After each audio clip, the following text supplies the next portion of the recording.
ओरैबायदि गोजोननाय मोनदों आरोना जेब्लानाखि जोंनि बे रेसन वार्ड मेम्बारनि माने साफ्रोमबो लोगोफ्रा माने आंनो बे बेसेन गोसा भटखौ होनानै आंखौ देरहासार खालामनायनि थाखाय आं बिराद गोजोननाय मोनदों आरोना ओमफ्राय आं माने बे निउसनि गेजेरजोंनो आं बै लोगोफोरखौबो खुलुमनाय जासिहरो आरोना नोंथांमोननिफ्राय जोबोद गोजोननाय थाबाय जे आंखौ जाहाथे बे प्रेसिडेन्ट सिटआव नोंथांमोना आंखौ सायख'नानै जाहाथे आंखौ देरहासार खालामनायनि थाखाय आं बिराद गोजोननाय मोनबाय आं बिराद थेंक इउ बा धन्यबाद आं जासिहरबाय आरोना इयुनाव माबायदि खामानि मावलांनो सानगोन खामानिखौ आं हानायमानि जि मावनांगौ जेनेबा बे मोनसे पन्सायत वार्डआव मा खामानि फैयो जेनेबा बेफोरनि फारसे हानायमानि मावनो नाजागोन बा रोङैखौ आङो गेदेर गोलावनि फारसे सोलोंनानै मावनो नाजागोन आरोना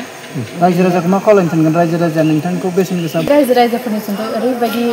खुलुमनाय जासिहरबाय माने धन्यबाद जासिहरबाय जे नोंथांमोनहाबो आं जिबनावबो सानाखैमोन जे नोंथांमोनहा आंखौ बिराद फोथायनाय दं बा बे खामानियाव मावनो हागोन होननानै फोथायनाय लानानै जेन आंखौ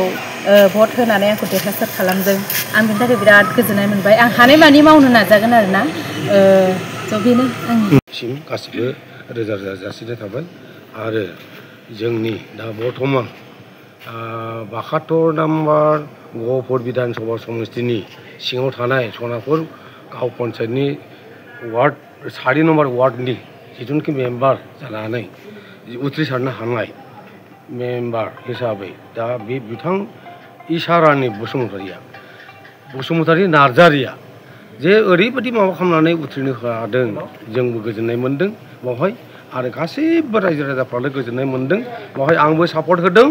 रोजा रोजा सापर्ट होदों आरो मानो सापर्ट होदों होनोब्ला जिहेतुके टेके लांनानै होनानै जोङो बे